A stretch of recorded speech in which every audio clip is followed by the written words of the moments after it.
പറ്റി പറയുമ്പോൾ ഒരുപക്ഷെ ലോകത്തിൽ ഒട്ടുമിക്ക വിഷയങ്ങളും സംസാരിക്കാൻ തുടങ്ങുമ്പോൾ അല്ലെങ്കിൽ അവസാനിപ്പിക്കുമ്പോൾ ഗാന്ധിജിയിലൂടെ അവസാനിപ്പിക്കാൻ കഴിയുമാറ് ഗാന്ധിജി സമാനതകളില്ലാത്ത ഒരു വ്യക്തിത്വമായിരുന്നു.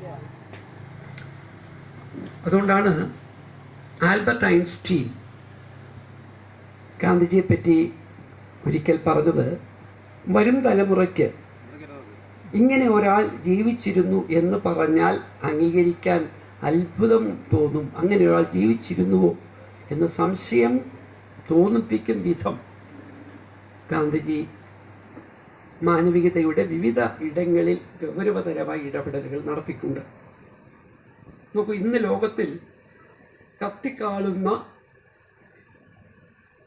കുട്ടികളും അമ്മമാരും കൂട്ടമായി കൊല ചെയ്യപ്പെട്ടുകൊണ്ടിരിക്കുന്ന ഗാസ വിഷയം ഗാന്ധിജി 1940കളിൽ തന്നെ സൂചിപ്പിച്ച ഒരു ദുരന്തത്തിൻ്റെ ഇന്നത്തെ സാക്ഷ്യപത്രമാണ്. നമുക്കറിയാം, ഗാന്ധിജി ഒരു ഇന്ത്യനാണ് എന്ന് പറയുന്നത് തന്നെ തെറ്റാണ്. ഗാന്ധിജി അദ്ദേഹത്തിൻ്റെ രാഷ്ട്രീയ പ്രവർത്തനം ആരംഭിക്കുന്നത് ഇന്ത്യയിൽ വെച്ചേ അല്ല. നമുക്കറിയാം, സൗത്ത് ആഫ്രിക്കയിൽ വെച്ചാണ്. ആ സൗത്ത് ആഫ്രിക്കയിൽ അദ്ദേഹം ഒരു പക്ഷേ ആദ്യം ഇന്ത്യക്കാരുമായി ബന്ധപ്പെട്ട വിഷയങ്ങളിൽ ആണ് ഇടപെട്ടു തുടങ്ങിയതെങ്കിൽ അതിനുമപ്പുറം അദ്ദേഹത്തിൻ്റെ സാമൂഹ്യ വീക്ഷണം, ലോകവീക്ഷണം ഉണ്ടായിരുന്നു എന്നതിനൊരു തെളിവാണ് ഞാൻ ഈ പറഞ്ഞ ഗാസ വിഷയത്തിൽ. ഇല്ലെങ്കിൽ പലസ്തീനുമായി ബന്ധപ്പെട്ട് 1940കളിൽ ഗാന്ധിജി പറഞ്ഞത് ഇങ്ങനെയാണ്: പലസ്തീൻ പ്രദേശം, അവിടെ മറ്റൊരു രാജ്യം, ഇസ്രായേൽ എന്ന രാജ്യം അനുവദിക്കുന്നത് ബ്രിട്ടീഷുകാർക്ക് ബ്രിട്ടൻ, ഫ്രഞ്ചുകാർക്ക് ഫ്രഞ്ചും പോലെ പലസ്തീൻകാർക്ക് പലസ്തീൻ എന്ന് അംഗീകരിക്കുന്നതിനെതിരാണ് എന്ന് അദ്ദേഹം ഉത്കണ്ഠപ്പെടുമ്പോൾ ആ ഉത്കണ്ഠ എത്രമാത്രം ശരിവെച്ചിരിക്കുന്നു എന്ന് നമുക്ക് തോന്നും, നമുക്ക് ബോധ്യപ്പെടും. ട്രംപ് മുന്നോട്ട് വെക്കുന്ന താരിഫ് യുദ്ധം, അതാദ്യം നമ്മളെ ഓർമ്മിപ്പിക്കുന്നത് ഗാന്ധിജിയാണ്. അങ്ങനെ ഒരുപക്ഷെ ഒട്ടുമിക്ക സാമൂഹ്യ പ്രശ്നങ്ങളെപ്പറ്റി സംസാരിക്കുമ്പോഴും അതിനൊരു മാനവികമായ പരിഹാര മുഖം അന്വേഷിക്കുന്നവർക്ക് ഗാന്ധിജിയിൽ എത്തിച്ചേരാൻ വളരെയധികം സൗകര്യമുണ്ട്.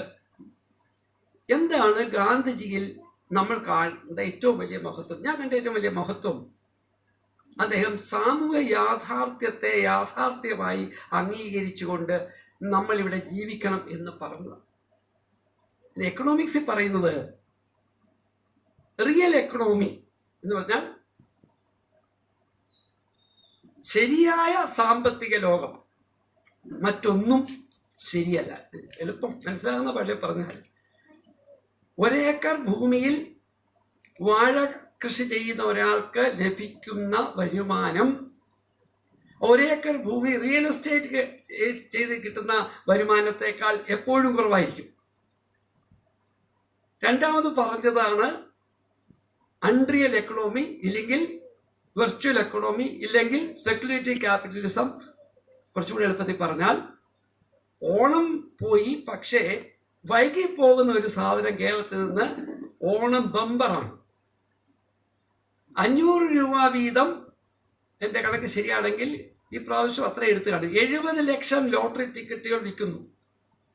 ഗുണിക്കാൻ അറിയാവുന്നവർക്കൊക്കെ എളുപ്പമാണ്. 700 ഗുണം 500 സമം 350 കോടി രൂപ. ലോട്ടറി ടിക്കറ്റ് എടുക്കുന്ന 70 ലക്ഷം ആളുകളിൽ ഒരാൾക്ക് 25 കോടി കിട്ടും. ഇതിൻ്റെ പേരാണ് ലോട്ടറി.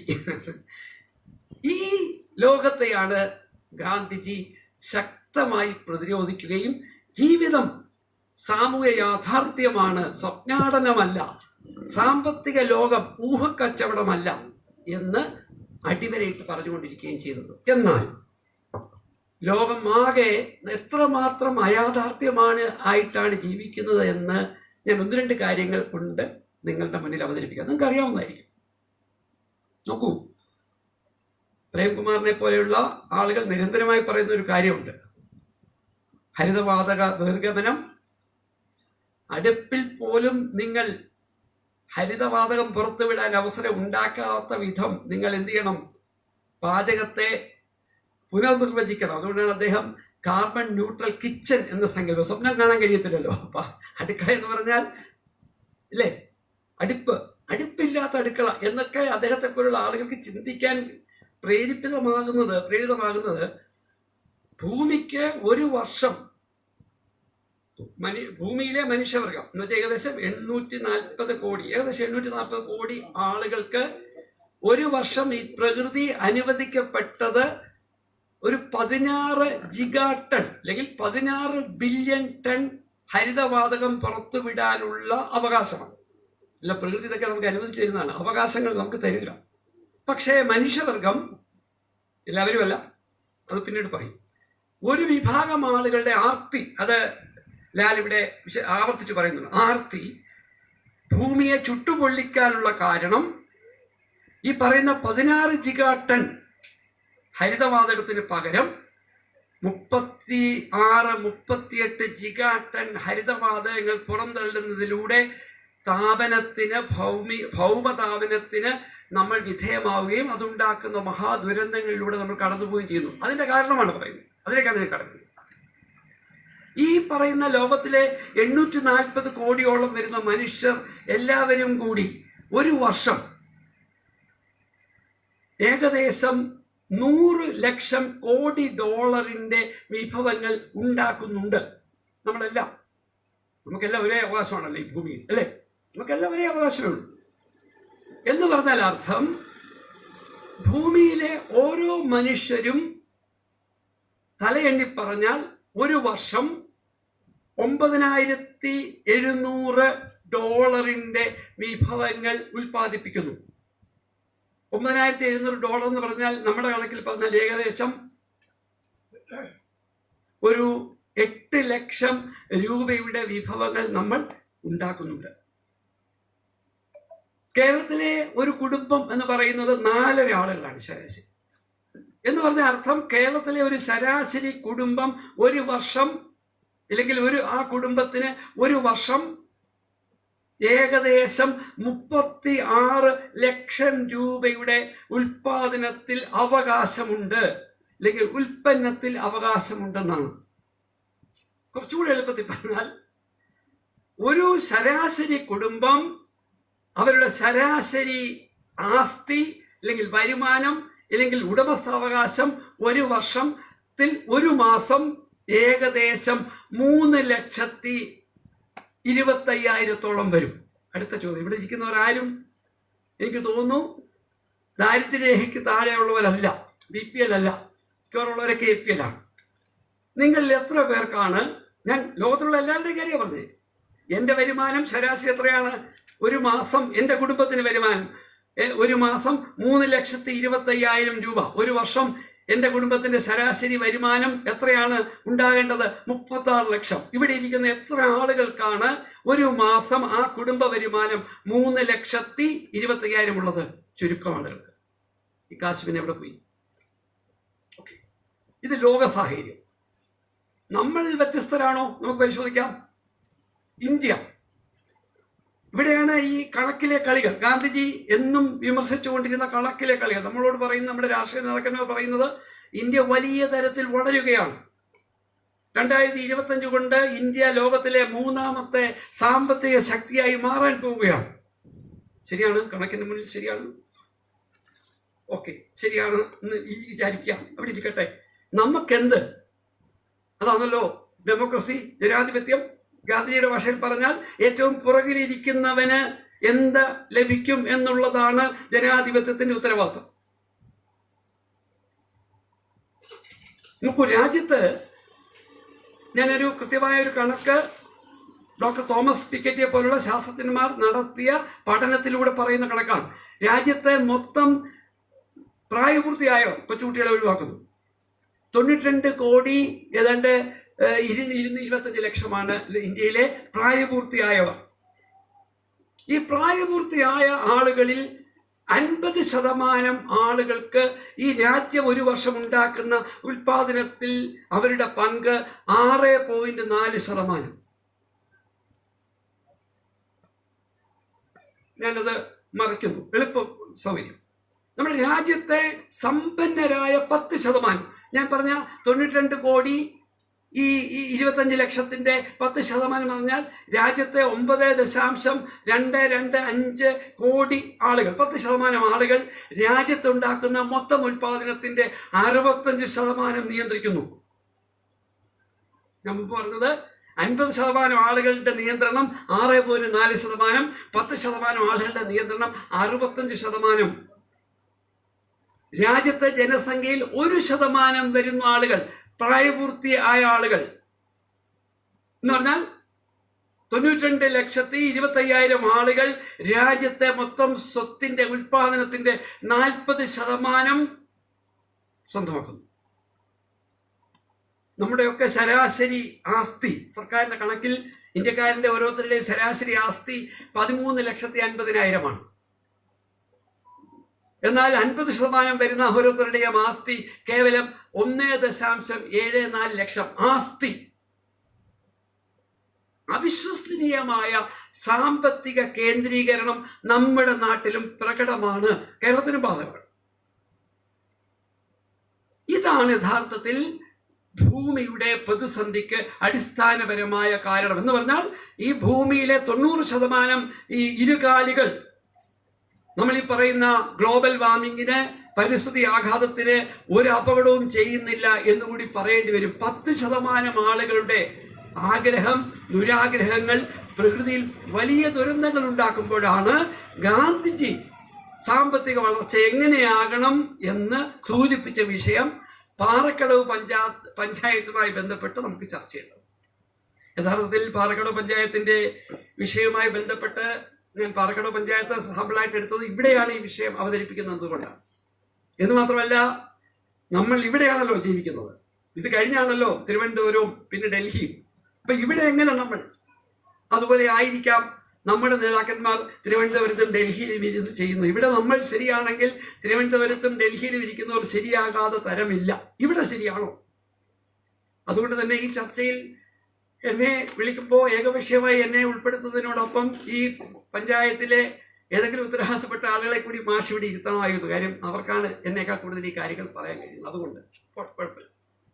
എങ്കിലും നിങ്ങൾ ഈ പഞ്ചായത്തിലെ ആളുകളാണ് എങ്കിലും ഞാൻ നിങ്ങൾക്ക് സമയം കിട്ടിക്കാണത്തില്ല. ഞാൻ ഇതിൻ്റെ കണക്കുകളൊക്കെ എടുത്ത് കുറച്ചാൾ മുമ്പേ പഠിച്ചതാണ്. നമ്മുടെ ഈ പഞ്ചായത്ത് നോക്കൂ, ഈ പഞ്ചായത്തിൽ എടുത്ത കണക്കനുസരിച്ച് 2023 കണക്കനുസരിച്ച് മൊത്തം ജനസംഖ്യ 30,752. വാർഡുകളുടെ എണ്ണം, പക്ഷെ വാർഡുകളുടെ എണ്ണം 16 18-20. സ്ത്രീകൾ ഈ വാർഡിൽ ഈ പഞ്ചായത്തിൽ കൂടുതലാണ്. ആരോഗ്യകരമായ കാര്യം. ജനസാന്ദ്രത നമ്മുടെ ഈ പഞ്ചായത്തിൽ കേരള ശരാശരിക്കാൾ കൂടുതലാണ്. 1 ചതുരശ്ര കിലോമീറ്ററിൽ 1247 ജനസാന്ദ്രത കൂടുതലാണ്. ഈ പഞ്ചായത്തിലൂടെ ഒരു പുഴ ഒഴുകുന്നുണ്ട്, മഞ്ഞാലിപ്പുഴ. തെറ്റുണ്ടെങ്കിൽ ഇടപെടണം. ചാലക്കുടിപ്പുഴയുണ്ട്, മഞ്ഞാലിപ്പുഴ. ചാലക്കുടിപ്പുഴ ഒരു പക്ഷേ വലിയ പുഴ ആയതുകൊണ്ട് അവർ ഉൾപ്പെടുത്തിയിട്ടില്ല. അതെനിക്ക് തോന്നുന്നത് അത് പഞ്ചായത്തിന്റെ കീഴിൽ വരാത്തതുകൊണ്ടായിരിക്കാം. അത് എന്തായാലും പഞ്ചായത്തിന്റെ നിയന്ത്രണത്തിൽ വരാത്തതുകൊണ്ടായിരിക്കും. എന്തായാലും മഞ്ഞാലിപ്പുഴയുണ്ട്. അത് മഞ്ഞാലിപ്പുഴ 6 വാർഡിൽ കൂടി ഒഴുകുന്നു. ഇനി വളരെ പ്രധാനപ്പെട്ട ചില കാര്യങ്ങളിലേക്കാണ്. എന്തിനാണ് ഇത് പറയുന്നത് ചോദിച്ചാൽ, നമ്മുടെ ഈ പഞ്ചായത്തിൽ പല കാര്യങ്ങളും ഇപ്പോൾ നടക്കുന്നുണ്ട്. പഞ്ചായത്ത് നടക്കുന്ന കാര്യമെല്ലാം മോശമാണെന്ന് ഒരിക്കലും നമ്മൾ പറയുന്നില്ല. കേരളത്തിലെ പഞ്ചായത്തുകൾ യഥാർത്ഥത്തിൽ ഇന്ത്യയിലെ മറ്റ് സംസ്ഥാനങ്ങളെക്കാൾ വളരെ വളരെ വളരെ മുന്നിലാണ്. കേരളത്തിലെ പഞ്ചായത്തുകൾക്ക് 60 അധികാരങ്ങളുണ്ട്. 60 അധികാരം. അതിൽ 27 അധികാരങ്ങൾ പഞ്ചായത്തിന് മാത്രം ചെയ്യാൻ കഴിയുന്ന ചിലതാണ്. 27 അനിവാര്യമായ അധികാരങ്ങൾ എന്ന് പറഞ്ഞാൽ പഞ്ചായത്തിന് മാത്രം ചെയ്യേണ്ട അധികാരങ്ങൾ. ബാക്കി വരുന്ന അധികാരങ്ങൾ സംസ്ഥാന സർക്കാരിന് വേണ്ടിയും ചില പദ്ധതികൾക്ക് വേണ്ടി ചെയ്യുന്നു. 60 അധികാരങ്ങൾ ഉപയോഗിക്കാൻ കഴിയുന്ന ഒരു പ്രാദേശിക സർക്കാരാണ് പഞ്ചായത്ത്. ഈ പഞ്ചായത്തിലെ കാർഷിക മേഖലയുമായി ബന്ധപ്പെട്ട് പറയുമ്പോൾ ഈ പഞ്ചായത്തിൽ ആകെ 5400 ഏക്കർ കൃഷിഭൂമിയുണ്ട്. ആ 5400 ഏക്കർ കൃഷിഭൂമിയിൽ കൃഷി ചെയ്യുന്നത് 4478 ഏക്കറാണ്. ഏകദേശം 1000 ഏക്കർ ഭൂമി തരിച്ചിടുകയോ കൃഷി ചെയ്യാതിരിക്കുകയോ ചെയ്യുന്നുണ്ട്. മറ്റൊരു കാര്യം, പഞ്ചായത്തിൽ 20 കോളനികളുണ്ട്. ആ കോളനികളിൽ 17 കോളനികളിലും ഭൂരിപക്ഷം ആളുകൾ SC വിഭാഗത്തിൽപ്പെട്ടവരാണ്. ST ആകെ 5 ആളുകൾ ഈ പഞ്ചായത്തിലുള്ളൂ, 5 ആളുകൾ. അപ്പോൾ കോളനികളുണ്ട്, 20 കോളനികളുണ്ട്. പക്ഷെ 20 കോളനികളിൽ 17 കോളനികളിലെയും മുൻതൂക്കം ഭൂരിപക്ഷം ആളുകളും ആരാണ്? ദളിത് വിഭാഗത്തിൽപ്പെടുന്നവരാണ്. ഇനിയും ഒരുപക്ഷെ നിങ്ങൾ ശ്രദ്ധിക്കാത്ത വളരെ പ്രധാനപ്പെട്ട ഒരു കാര്യം, നമ്മുടെ പഞ്ചായത്ത് ഒരു വർഷം അവരുടെ ബജറ്റിന്റെ അടങ്കൽ തുക 5,76,00,000 രൂപ ഈ പഞ്ചായത്തിനുണ്ട്. പഞ്ചായത്ത് 3 തരത്തിലാണ് വികസന കാര്യങ്ങൾ ഇടപെടേണ്ടത്. പഞ്ചായത്തിലെ ബജറ്റ് എങ്ങനെയാണോ നമ്മുടെ നിയമസഭയിൽ, നമ്മുടെ പാർലമെന്റിൽ അവതരിപ്പിക്കുന്നത്, അതുപോലെ തന്നെയാണ് പഞ്ചായത്തിലെ ബജറ്റ് അവതരിപ്പിക്കുന്നത്. അതിനു മുമ്പ് പഞ്ചായത്തിന്റെ ഒരു വർഷക്കാലത്തെ വികസനം എന്തായിരിക്കണമെന്ന് പരിശോധിക്കാനും നിർദ്ദേശങ്ങൾ സ്വീകരിക്കാനും ഗ്രാമസഭകൾ ഉണ്ടാകണം. ആ ഗ്രാമസഭകളിൽ നിന്ന് ഉയർന്നുള്ള നിർദ്ദേശങ്ങൾ ക്രോഡീകരിച്ചുകൊണ്ട് പഞ്ചായത്ത് മെമ്പറും പഞ്ചായത്ത് സെക്രട്ടറിയും എല്ലാം ഇരുന്ന് അടുത്ത 5 വർഷക്കാലത്തെ ഒരു വർഷക്കാലത്തെ പഞ്ചായത്തിന്റെ ബജറ്റ് തീരുമാനിക്കും. 3 മേഖലകളായി തിരിച്ചാണ് പഞ്ചായത്ത് പണം മുടക്കുന്നത്. ഒന്ന്, നമുക്കറിയാവുന്ന പോലെ വളരെ പ്രധാനമായ നമ്മൾ ഇടപെടേണ്ട മേഖലയിലേക്കാണ് ഞാൻ കരുതുന്നത്. ഒന്ന്, ഉൽപാദന മേഖല.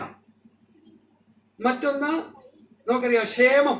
നമ്മളെക്കാൾ അല്ലെങ്കിൽ സമൂഹത്തിൽ ഏതെങ്കിലുമൊക്കെ തരത്തിൽ പിന്നോക്കം നിൽക്കുന്ന ആളുകൾക്ക് ക്ഷേമ പദ്ധതികൾ. മൂന്നാമത്, ഇൻഫ്രാസ്ട്രക്ചർ ഡെവലപ്മെന്റ് എന്ന് പറഞ്ഞാൽ പശ്ചാത്തല വികസനം. ഈ പശ്ചാത്തല വികസനത്തെ പറ്റി പറയുമ്പോഴാണ് നമ്മുടെ ആളുകൾക്കും വളരെ സന്തോഷം ഉണ്ടാകുന്നത്. ഇത് മനസ്സിലാക്കിക്കൊണ്ട് സംസ്ഥാന സർക്കാർ ഒരു തീരുമാനമെടുത്തു. പശ്ചാത്തലം എന്ന് പറഞ്ഞാൽ റോഡ് നിർമ്മാണം,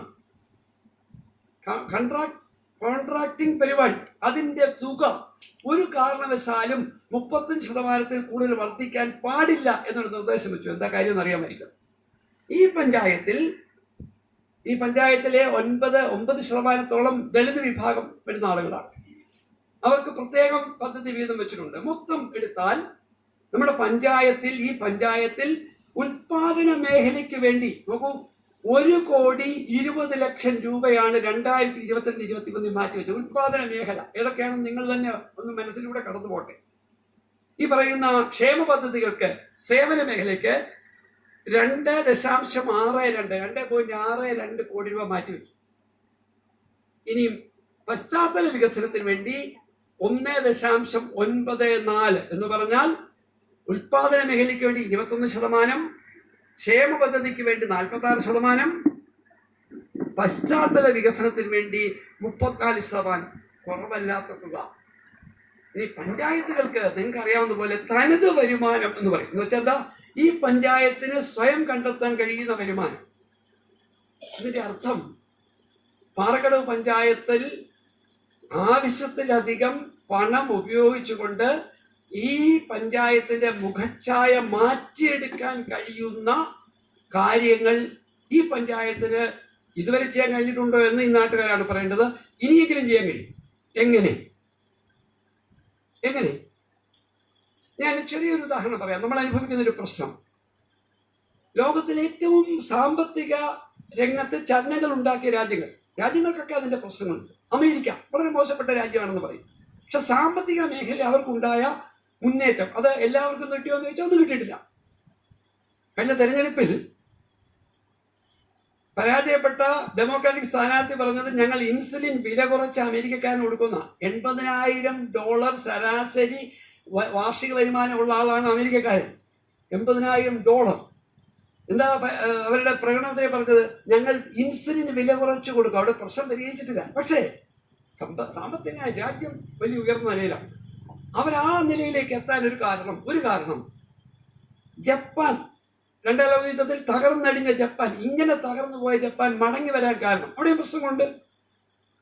സൗത്ത് കൊറിയ, നമുക്കറിയാം, ഇപ്പൊ കാര്യങ്ങളെല്ലാം സൗത്ത് കൊറിയൻ ഉൽപ്പന്നങ്ങൾ ഉപയോഗിച്ചാണ് നമ്മൾ ചെയ്യുന്നത്. സാംസങ് എടുക്കാം, നിങ്ങൾ ഉപയോഗിക്കുന്ന വാഹനം കിയ എല്ലാം എടുക്കാം, എല്ലാം സൗത്ത് കൊറിയ. വളരെ ചെറിയൊരു രാജ്യം.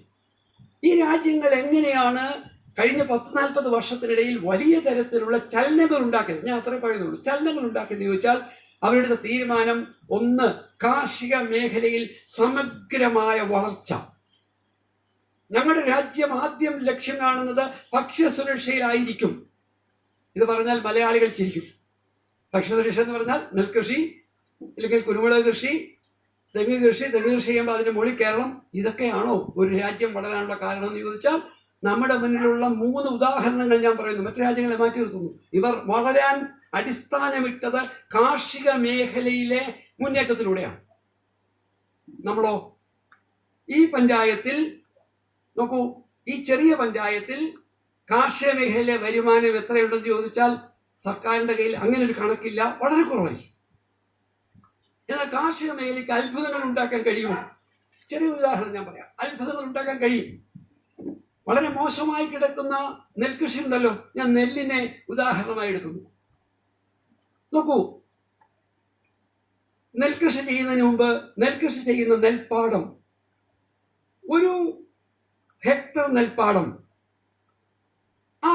ഒരു ഹെക്ടർ നെൽപ്പാടത്തിൽ അതിന് സംഭരിക്കാൻ കഴിയുന്ന മഴവെള്ളത്തിനെ പറ്റിയുള്ള ഒരു കണക്ക് ഞാൻ പറഞ്ഞാൽ നിങ്ങൾ ഞെട്ടിപ്പോകും. നെൽപ്പാടം ഏറ്റവും ശുദ്ധമായ വെള്ളം ഏതാണ്? മഴവെള്ളമാണല്ലോ. ആദ്യത്തെ ഒരു മഴ കഴിഞ്ഞാൽ പിന്നെ വീഴുന്ന വെള്ളമാണ് ഏറ്റവും ശുദ്ധമായ വെള്ളം. ഒരു ഹെക്ടർ നെൽപ്പാടത്തിന് 1700 ക്യൂബിക് മീറ്റർ വെള്ളം എന്ന് പറഞ്ഞാൽ 1700 ഇപ്പുറത്തെ 3 0, 17 ലക്ഷം ലിറ്റർ ശുദ്ധവെള്ളത്തെ സംഭരിക്കാൻ ആർക്ക് കഴിയും? നെൽപ്പാടത്തിന് കഴിയും. അപ്പോ ഈ നെൽപ്പാടത്തിന്റെ ഉടമ ഈ 17 ലക്ഷം ലിറ്റർ വെള്ളം നെൽപ്പാടത്ത് വീഴാതെ കുപ്പിയിലെടുത്തു എന്ന് വിചാരിക്കാം. അയാൾ ഒരു കുപ്പി വെള്ളം വെറും 1 ലിറ്ററിന് 5 രൂപയ്ക്ക് വിറ്റാൽ അയാൾക്ക് ഒരു വർഷം കിട്ടുന്ന വരുമാനം എത്രയായിരിക്കും? 17 ലക്ഷം ഗുണം 5 എത്ര വരും? പക്ഷേ 85 ലക്ഷം രൂപ ഒരു ഹെക്ടർ നെൽപ്പാടത്തിൽ വേണമെങ്കിൽ നെൽവയലിൽ വീഴുന്ന ശുദ്ധവെള്ളം കൊണ്ട് അയാൾക്ക് വരുമാനം ഉണ്ടാക്കാം. ഒരു പ്രദേശത്ത് നെൽപ്പാടമുണ്ടെങ്കിൽ ആ പ്രദേശത്തെ അന്തരീക്ഷ ഊഷ്മാവ് ഏറ്റവും കുറഞ്ഞത് 1 ഡിഗ്രി കുറഞ്ഞിരിക്കും. നെൽപ്പാടത്തിൽ 200-ലേറെ സൂക്ഷ്മ അസൂക്ഷ്മ ജീവികൾ സമ്പന്നമാണ്. ഞാൻ നെല്ലിലേക്ക് വന്നില്ല, ഞാൻ നെൽപ്പാടത്തിന്റെ കാര്യം പറയുന്നത്. ആ ജീവിവർഗങ്ങളെ കഴിച്ച് ജീവിക്കുന്ന ഒത്തിരി ജീവിവർഗങ്ങൾ അതുണ്ട്. അത് നേരിട്ടുമല്ലാതെ നമ്മളെ സഹായിച്ചുകൊണ്ടേയിരിക്കും. തൽക്കാലം അതവിടെ നിർത്തട്ടെ. ഞാൻ നെല്ലിലേക്ക് വരുന്നു. നെല്ലുമായി ബന്ധപ്പെട്ട് എത്ര ഉൽപ്പന്നങ്ങൾ നമുക്കുണ്ടാകാം? എൻ്റെ ഒരു ഓടക്കണക്കനുസരിച്ച് കുറഞ്ഞത് 20-24 ഉൽപ്പന്നങ്ങൾ ഉണ്ടാക്കാം. എന്നേക്കാൾ വിദഗ്ധരാണ് ഇരിക്കുന്നത്. നിങ്ങൾ എണ്ണം കൂട്ടിയേ പറയൂ, കുറച്ച് പറയില്ല. അങ്ങനെയെങ്കിൽ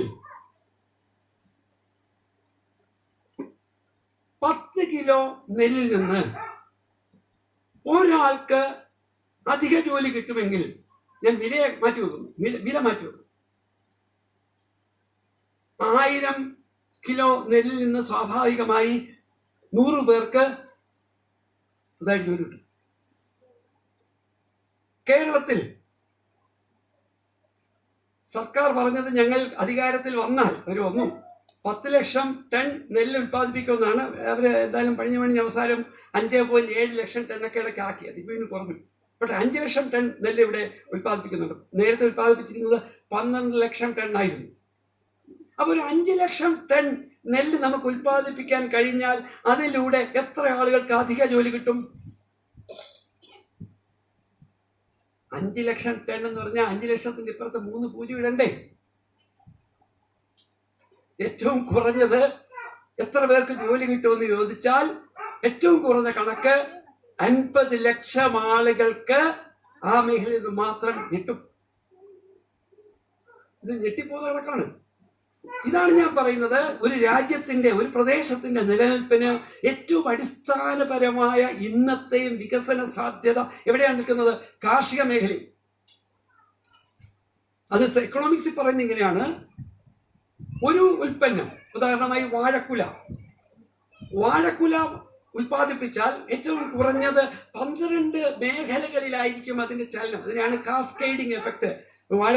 ഒരു വാഴ കൃഷി ചെയ്താൽ വളം ഫാക്ടറി, കൊണ്ടുവരുന്ന ഓട്ടോറിക്ഷ, അതിന് പെട്രോൾ അടിക്കാനുള്ള സെസ്, സർക്കാരിന് വരുമാനം, വാഴക്കുലയ്ക്ക് വാഴ കൃഷി ചെയ്യാൻ നമ്മൾ നിൽക്കുന്നു, ഇല്ലെങ്കിൽ ആളിനെ നിൽക്കുന്നു. നമ്മൾ കൂടുതൽ അധ്വാനിക്കുമ്പോൾ കൂടുതൽ ഊർജം ഉണ്ടാക്കാൻ സാധനങ്ങൾ വാങ്ങും. വാഴ വെട്ടുന്നു, പിണ്ടി ഉൾപ്പെടെ വിൽക്കുന്നു, ഇല വിൽക്കുന്നു, വാഴക്കുലയുമായി ചന്തയിലേക്ക് പോകുന്നു, അതിനെ വിവിധ വിഭവങ്ങളാക്കുന്നു. ഇതാണ് വികസനം. ഇത്തരം ഒരു വികസന സങ്കല്പങ്ങളിൽ നിന്ന് മാറി ഞാൻ മുമ്പ് പറഞ്ഞ എല്ലാവരും ലോട്ടറി എടുക്കട്ടെ, 25 കോടി കിട്ടും, നമ്മൾ രക്ഷപ്പെടില്ലേ എന്ന് പറയുന്ന ഒരു തരം അപകടകരമായ സാമ്പത്തിക ആസൂത്രണത്തിലേക്ക് നമ്മൾ സമ്പൂർണമായി എത്തപ്പെട്ടിരിക്കുന്നു കേരളം. അതിന്റെ ഭീകരത മനസ്സിലാക്കണമെങ്കിൽ കേരളം വലിയ ബാലൻസ് ഓഫ് പേയ്മെന്റ് ആണ്. എന്ന് പറഞ്ഞാൽ വ്യാപാര കമ്മിയിലാണ്. വ്യാപാര കമ്മി എന്ന് പറഞ്ഞാൽ സിമ്പിളാണ്, 30 മിനിറ്റായി. നിങ്ങൾ വാങ്ങുന്നത് കൂടുതലും വിൽക്കുന്നത് കുറവും. അപ്പൊ എന്ത് സംഭവിക്കും? വാങ്ങൽ കൂടുതൽ, വിൽക്കൽ കുറവ്. എന്ത് സംഭവിക്കും? കാശ് തീരും. അല്ലേ? നിങ്ങൾ കൂടുതൽ വാങ്ങുന്നു, കുറച്ച് വിൽക്കുന്നു. കേരളം എല്ലാം വാങ്ങുന്നു, കുറച്ച് വിറ്റുകൊണ്ടിരിക്കുന്നു. വിൽക്കുന്ന സാധനങ്ങൾക്കൊന്നും വിലയില്ല. കാര്യം വില തീരുമാനിക്കുന്നത് നമ്മളല്ല. നോക്കൂ, നെൽകൃഷി. കേരളത്തിൽ ഒരു വർഷം കേരളത്തിലെ മലയാളികൾ 45 ലക്ഷം ടൺ നെല്ല് ഉപയോഗിക്കേണ്ടി വരുന്നുണ്ട്. കേരളത്തിൽ ഉൽപ്പാദിപ്പിക്കുന്നത് ഒരു 6 ലക്ഷം ടൺ. 40 ലക്ഷം ടൺ പുറത്തുനിന്ന് വരുന്നു. വില 30 രൂപ വെച്ച് കൂട്ടിയാൽ 12,000 കോടി രൂപ കേരളത്തിന് പുറത്തേക്ക് ഒഴുകാം. ഞാൻ മറ്റേ കണക്കൂടെ എടുത്ത് വെച്ച് നോക്കുമ്പോൾ അറിയാം, ഞെട്ടിപ്പിക്കുന്നതായിരിക്കും അതിന്റെ മാറ്റം. അപ്പോ ഈ രീതിയിൽ നമ്മളുടെ കേരളത്തെ നമുക്ക് തിരിച്ചു പിടിക്കാൻ കഴിയണമെങ്കിൽ പ്രാദേശികമായി ചില ബദലുകൾ അന്വേഷിക്കണം. എന്തായിരിക്കണം ബദൽ? ശ്രീ ലാൽ, അദ്ദേഹത്തിന്റെ പേരിപ്പോഴും വിട്ടുപോകുന്നു, റോഷൻലാൽ പറയുന്നത് പോലെ മാർക്കറ്റ് എന്ന് പറഞ്ഞാൽ ആരെയും നമ്മൾ പറയത്തില്ലേ, ഉദാഹരണമായി പറയാം, ഈ കൊച്ചുകുട്ടികൾ ഉത്സവത്തിന് പോകുന്നു മാർക്കറ്റിലേക്ക്. ഉത്സവത്തിന് പോകുമ്പോൾ ഈ ഞങ്ങളുടെ കാലത്താണ് കിലുക്കം പെട്ടികൊണ്ട് കച്ചവടക്കാരൻ നിൽക്കും. കിലിക്കാരെ കച്ചവടം നടക്കും അല്ലേ? കിലുക്കുമ്പോൾ ഈ കുട്ടി എന്ത് ചെയ്യും? കിലുക്കൊന്നും നോക്കും. കുട്ടിക്കറിയാം ഇത് തൻ്റെ അച്ഛൻ്റെ കയ്യിലിരിക്കുന്ന അന്യാപരാധ കിലാണ്. കുട്ടി ഒന്ന് നോക്കും, തിരിച്ച് തലയെടുക്കും, നടക്കും, വീണ്ടും കുലുക്കും, തിരിഞ്ഞു നോക്കും. അയാൾ എന്ത് ചെയ്യും? ഇങ്ങനെയൊന്ന് കാണിക്കും. അപ്പൊ കുട്ടിക്ക് മനസ്സിലാകും ഈ സാധനം ഒരു പക്ഷെ എനിക്ക് കിട്ടാം. ഈ കുട്ടിയെ ആ കച്ചവടക്കാരൻ കിലുക്കി അങ്ങോട്ട് ആകർഷിക്കുന്നതിന്റെ പേരാണ് വോയറിസം. എന്ന് വെച്ചാൽ കാഴ്ചയുടെ ഒരു രതി. കാണാനാണ് ഇഷ്ടം. ഇപ്പോൾ ആദ്യം അങ്ങനെയാണ്, കണ്ടാണ് ഇഷ്ടപ്പെടുന്നത്. ഇത് അടുത്ത് വരുമ്പോൾ ഈ കച്ചവടക്കാരൻ മിടുക്കൻ എന്ത് ചെയ്യും? ഈ സാധനം ഈ കുട്ടിയുടെ കൈ കൊടുക്കും. കുട്ടി വിൽക്കും. കുട്ടി മനസ്സിലായി ഇത് എൻ്റെ ആ സാധനം. കുട്ടി എന്ത് ചെയ്യും? അതുകൊണ്ട് പോകും. അപ്പം ഈ അച്ഛൻ എന്ത് ചെയ്യും? ഈ സാധനത്തിന്റെ കാശ് കൊടുക്കും. അത് ഫെറ്റിഷിസം എന്ന് പറഞ്ഞാൽ ആദ്യം നിങ്ങളെ കാഴ്ച കൊണ്ട് പിടിപ്പിക്കുന്നു, പിന്നെന്താണ്? നിങ്ങളെ വസ്തു കൊണ്ട് പിടിപ്പിക്കുന്നു. അതുകൊണ്ടാണ് ഞാൻ ആപ്പിൾ ഫോൺ ഉപയോഗിക്കുന്നത്. ഞാൻ ആപ്പിൾ ഫോൺ ഉപയോഗിച്ചാലേ എനിക്ക് ശരിയാവും എന്നാണ് ആരോ എന്നെ പഠിപ്പിക്കുന്നത്. ആരോ എവിടെയോ ഇരുന്ന് എന്നെ പഠിപ്പിക്കുന്നത് ഫോൺ ആപ്പിൾ ആയാലോ. കേരളത്തിലെ ഒട്ടുമിക്ക തട്ടിപ്പുകാരെയും അവരുപയോഗിക്കുന്ന ലാപ്ടോപ്പ് ശ്രദ്ധിക്കൂ. ഈ തട്ടിപ്പുകാരുടെ ലാപ്ടോപ്പ് അതേതായിരിക്കും അറിയാവോ? ഐമാക്. അപ്പൊ ഞാൻ കാണുന്നത് ഐമാക്കിനെ തട്ടിപ്പുകാർക്ക് ഉപയോഗിക്കാവുന്ന ഒരു യന്ത്രം. സാധാരണക്കാരൻ അത്രയുള്ള യന്ത്രം. ഞാൻ പറഞ്ഞത് ഇത് പ്രസ്റ്റീജിയസ് ആണ് അല്ലേ? നോക്കൂ, സമയക്കുറവുകൊണ്ട് ഞാൻ പണ്ടൊക്കെ നമ്മൾ സമയക്കുറവുകൊണ്ട് ഞാൻ തിരിച്ചിരിക്കുന്നില്ലേ, വിഷയം വളരെ ഗൗരവമാണ്. തിരിച്ച് പാറക്കടവിലേക്ക് വരുന്നുണ്ട്. നോക്കൂ, പണ്ട് കാറ് വാങ്ങുന്നു ഒരാൾ, അയാളുടെ ജീവിത സ്വപ്നമാണ് ഒരു കാറ് വാങ്ങുക. വാങ്ങിക്കഴിഞ്ഞാലോ ആ കാറ് കൊണ്ട് മരണം വരെ ജീവിക്കുക. പിന്നെ അതാണ് അഭിമാനം. ഞങ്ങളുടെയൊക്കെ നാട്ടിൽ ചിലരുടെ പേരുണ്ട്, ഫിയറ്റ് മുഹമ്മദ്. കാരണം അദ്ദേഹം ഒരു ഫിയറ്റ് വാങ്ങി പുള്ളി ഫിയറ്റിലേ നടക്കും. കാരണം കാറ് വാങ്ങുന്ന വിൽക്കാനല്ല. എന്നാൽ ഈ കാറ് ഞാനൊരു കാറ് വാങ്ങി 2024 ഒരു കാറ് വാങ്ങി. ഞാനൊരു സാധാരണക്കാരനാണ്, എൻ്റെ വലിയ സ്വപ്നമാണ്.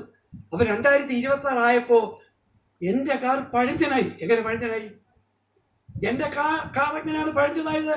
ഇതേ കാർ അതേ കമ്പനി വേറൊരു ചളിക്ക് ഇറക്കുന്നു. അപ്പൊ എൻ്റെ കാർ പഴഞ്ചനായി. അപ്പോൾ എൻ്റെ ഈ പറയുന്ന മാധ്യമങ്ങളിൽ സ്വാധീനമുള്ള നമ്മുടെ ചെറുപ്പക്കാർ, പക്ഷെ ഞാൻ ഈ മാധ്യമമൊന്നും കാണത്തില്ലായിരിക്കും, ഇങ്ങനെ വലുമ നടക്കുന്ന ആളായിരിക്കും. വീട്ടിൽ നിന്ന് ടി വി ഒക്കെ കാണുന്നവർ പറയും, അച്ഛാ നമ്മുടെ കാർ പഴഞ്ചനായി കഴിഞ്ഞിരിക്കുന്നു. അപ്പോൾ ഈ അച്ഛ എന്ത് ചെയ്യും? ഈ പുതിയ കാറിനെ പഴയ കാറാക്കി വിറ്റ് പുതിയ കാർ വാങ്ങും. നമ്മൾ എന്നും ആർക്ക് കടക്കാരാകും? ആർക്കോ കടക്കാരാകും. പണ്ടൊക്കെ നമ്മുടെ നാട്ടിൽ പറഞ്ഞൊരു കാര്യമുണ്ട്, പ്രായമുള്ളവർ, ഞാനിപ്പോൾ മരിച്ചാലും ഒരാൾക്കും 5 രൂപയും കൊടുക്കാനില്ലടാ എന്ന് നമ്മുടെ നാട്ടിൽ ചില പ്രമാണിമാർ പറയുന്ന രീതിയുണ്ട്. 5 രൂപ ഈ നാട്ടുകാർക്ക് കൊടുക്കാനില്ല. ഞാൻ മരിക്കട്ടെ അഭിമാനത്തോടെ, നിന്നെ ഒന്നും ആരും വന്ന് പിടിച്ചിരുന്നതില്ല.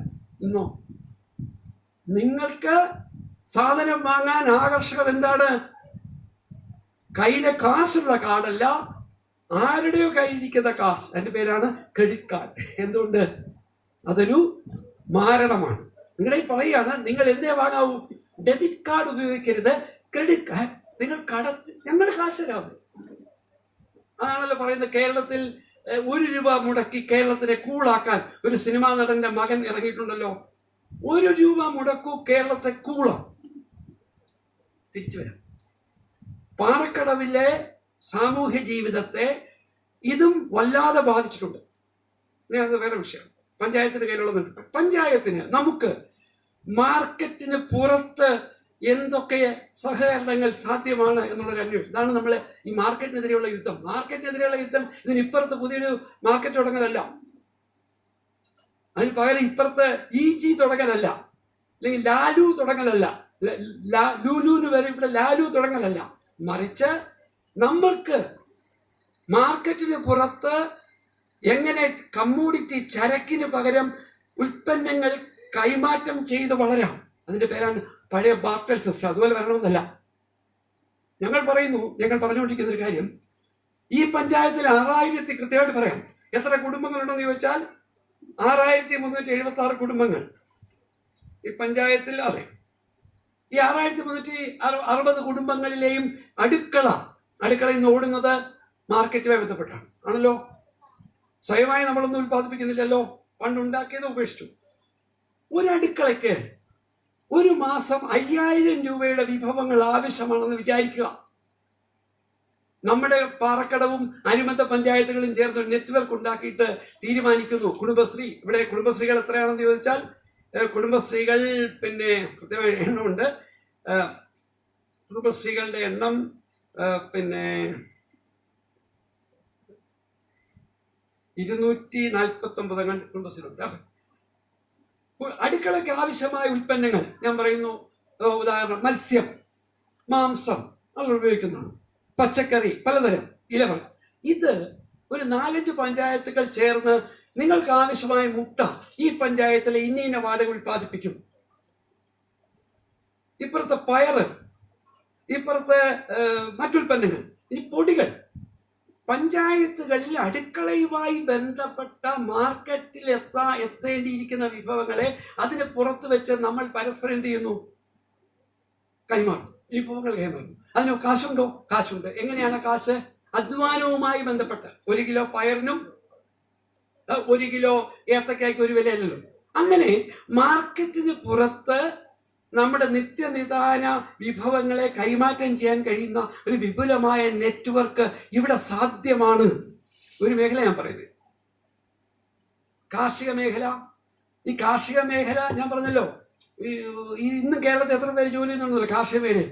24 മുതൽ 28 ലക്ഷം ആളുകൾ ഇന്നും കേരളത്തിൽ പണിയെടുക്കുന്നത് കാർഷിക മേഖലയിലാണ്. IT മേഖലയിൽ പണിയെടുക്കുന്ന മലയാളികളുടെ, കേരളത്തിൽ പണിയെടുക്കുന്ന മലയാളികളുടെ എണ്ണം 1,70,000 മാത്രമാണ്. പക്ഷെ കാർഷിക മേഖലയിൽ പണിയെടുക്കുന്ന അല്ലെങ്കിൽ സ്വന്തമായി കൃഷി ചെയ്യുന്നവരുടെ വരുമാനം നെഗറ്റീവാണ്. അതാണ് പ്രശ്നം. അവരുടെ വരുമാനം കൂട്ടാനുള്ള മാർഗം നമ്മൾ പറയുന്നു. ആ രീതിയിൽ ഒരു ശ്രമം നടക്കുമ്പോൾ തന്നെ പഞ്ചായത്തിന് തനത് വരുമാനം വർദ്ധിപ്പിക്കാൻ ഒട്ടനവധി സാധ്യതകൾ, അധികാരം ഈ പഞ്ചായത്തിലുണ്ട്. ഞാൻ ആരോഗ്യ മേഖലയിലേക്കൊക്കെ പിന്നെ വരാം സമയമുണ്ടെങ്കിൽ. എങ്ങനെ വരുമാനം വർദ്ധിപ്പിക്കാം? പലപ്പോഴും ശ്രദ്ധയിൽ പോകാത്ത കാര്യമാണ്. പഞ്ചായത്തിന് ഒരു ഉദാഹരണം പറയാം. ഞാൻ ഡോക്ടറാണ്, ഞാൻ മാർക്കറ്റിൻ്റെ ആളാണ്. എനിക്ക് എവിടെ പോയാലും ഞാൻ ബോർഡ് കൊണ്ടേ നടക്കും. ഞാൻ ജനറൽ ഹോസ്പിറ്റലിൽ ജോലി ചെയ്യുന്നു. പക്ഷെ ഞാൻ തിരിച്ച് വീട്ടിൽ വന്നാൽ എനിക്ക് സേവനം എന്ന് പറഞ്ഞാൽ കൈമണി കിട്ടുന്ന സേവനത്തിൽ വലിയ താല്പര്യം. വീടിന് മുമ്പിൽ ഒരു ബോർഡും ഒക്കെ വെച്ച് നമ്മളിങ്ങനെ ഇരിക്കും. പ്രൊഫഷണൽ ടാക്സ് നോക്കൂ, ഈ പഞ്ചായത്തിൽ വക്കീലന്മാരുണ്ടാവും, അവരുടെ ഓഫീസ് ഉണ്ടാവും എറണാകുളത്ത്. വീടിന് മുമ്പിൽ ഒരു ബോർഡ് വെക്കും. അങ്ങനെ വെച്ചാൽ അവരിൽ നിന്ന് എന്ത് ഈടാക്കാം? Professional tax ഈടാക്കാം. ഈടാക്കുന്നുണ്ടോ പരിശോധിക്കും. ഈടാക്കുന്നില്ല. നമ്മുടെ പഞ്ചായത്ത് പറയും പുള്ളി അവിടെ ഉണ്ടല്ലോ. അങ്ങനെയല്ല, ചെയ്യാം. ഇവിടെ വലിയ ബോർഡുകൾ സ്ഥാപിച്ചിട്ടുണ്ട്, അറിയാമല്ലോ. ലക്ഷക്കണക്കിന്, ഇപ്പൊ കോടിക്കണക്കിന് രൂപയുടെ വിലയുള്ള വലിയ സ്വർണ്ണക്കടകൾ. ഈ ബോർഡുകൾ സ്ഥാപിക്കുമ്പോൾ പഞ്ചായത്തിന് അതിന് മുകളിൽ സെസ് ഏർപ്പെടുത്താം. ഈ നാട്ടിലെ നെൽവയലുകളുടെ കൃഷിയുടെ കാര്യം ഞാൻ പറഞ്ഞു. ഇവിടുത്തെ തോടുകളും കുളങ്ങളൊക്കെ ഉപയോഗിച്ചുകൊണ്ട് മത്സ്യമേഖലയിൽ വലിയ പരീക്ഷണങ്ങൾ നടത്താം. ഇവിടുത്തെ പ്രകൃതി വിഭവങ്ങൾ ഉപയോഗിച്ചുകൊണ്ട് ഉൽപ്പന്നങ്ങൾ നടത്താം. ചെറിയ തരത്തിൽ ഉൽപാദനം നടത്താം. വലിയ തരത്തിൽ സർക്കാരുമായി ചേർന്നുകൊണ്ട് വലിയ തരത്തിലുള്ള മാർക്കറ്റിംഗ് സാധ്യതകൾ. അങ്ങനെ നിലവിൽ കേരളത്തിലെ ഓരോ പഞ്ചായത്തുകളിലും ഇന്ന് പഞ്ചായത്തിന് ലഭിക്കുന്ന തനത് വരുമാനത്തിന്റെ കുറഞ്ഞത് 50% വരുമാനം വർദ്ധിപ്പിക്കാൻ കഴിയുന്ന ഒരു പരീക്ഷണം ഒരു വശത്ത്. മറ്റൊന്നോ ഏറ്റവും നിർണായകം, എൻ്റെ വാർഡിൽ എൻ്റെ ജനപ്രതിനിധി അഴിമതി രഹിതനാണെന്ന് എനിക്ക് ബോധ്യപ്പെട്ടിരിക്കണം. ഇല്ലെങ്കിൽ കാര്യമില്ല. ജനാധിപത്യം എന്ന് പറയുന്നത് ഉത്തരവാദിത്തമാണ്. ഞാൻ എൻ്റെ പഞ്ചായത്തിൽ എൻ്റെ മെമ്പർ സത്യസന്ധനല്ല എന്ന് എനിക്ക് തോന്നിയാൽ എൻ്റെ ജനാധിപത്യം 100% പരാജയപ്പെട്ടു. എൻ്റെ പഞ്ചായത്തിലെ എൻ്റെ മെമ്പർ സത്യസന്ധനായിരിക്കും. എൻ്റെ പഞ്ചായത്ത് ഭരണം 100% സത്യസന്ധമായി നടക്കൂ.